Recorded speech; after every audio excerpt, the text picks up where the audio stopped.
What's up everybody, Mike here. I made the perfect blondie that you have to try, and I'm going to show you how to make.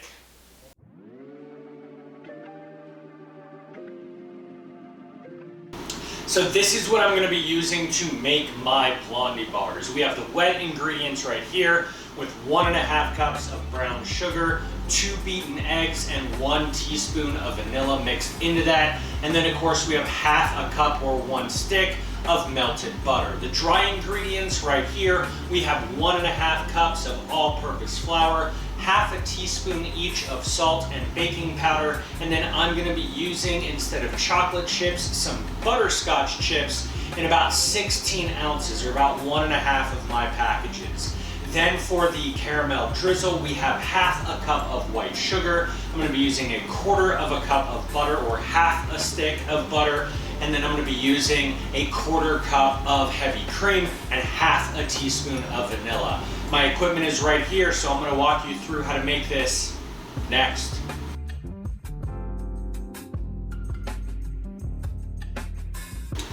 The very first thing that you need to do for this very simple recipe is get all of your wet ingredients combined in the bowl of your stand mixer that has the paddle attachment connected. So you just want to get this stirred together, and then I'm going to show you what this looks like when you're ready to move on next. After about 2 minutes of mixing, you can see that it is falling off in a nice ribbony consistency. That's what I am looking for. It has also changed into a slightly lighter color, and that is perfect. So at this point, I'm gonna go ahead and incorporate my dry ingredients in 2 stages. Once the first part of my dry ingredients are almost fully incorporated, that's when I'm gonna go ahead and add in my second part. Once your batter has come together, go ahead and stir in those butterscotch chips. Once all of your chips have been incorporated into your batter, you want to go ahead and transfer this into a greased 13 by 9 inch baking pan and spread it out evenly into all of the corners. Once you have it evenly spread out, you're going to put this into a preheated 350 degree oven. I have just pulled my blondies out of the oven after about 30 total minutes, and my knife is pulling out clean. So I want to go ahead and let this sit for about 5 minutes.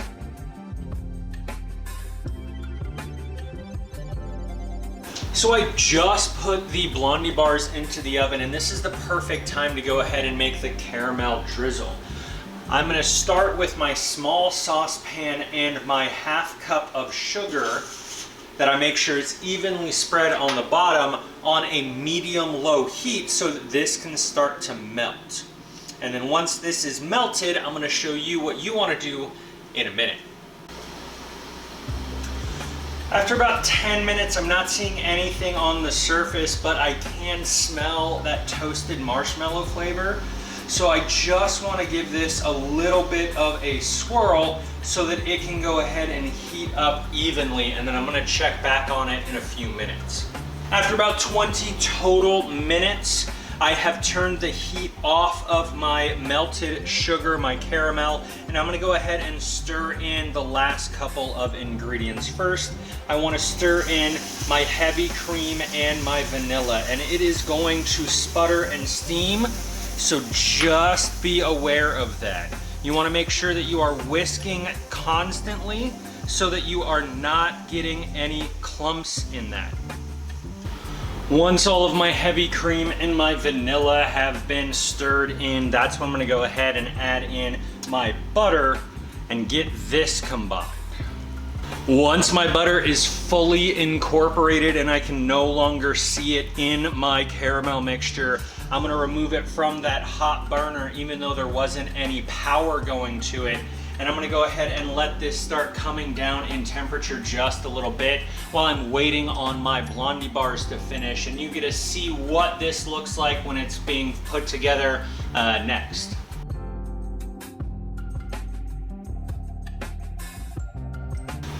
So after about 25 minutes of resting and cooling down, I went ahead and I pulled my Blondies out of the pan, and it is time to just drizzle my caramel right over my Blondies. And then once I have this drizzled on, I want to go ahead and just sprinkle on some salt, just so that it has a little bit of extra texture and flavor from my caramel. So this is now going to set and let this warm caramel just cool before I crack it open and enjoy it. And you're gonna see my reaction to that next.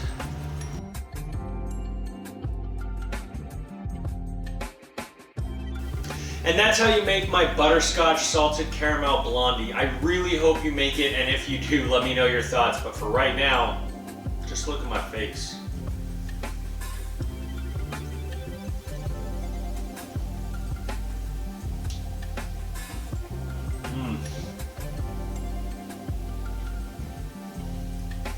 That's really good.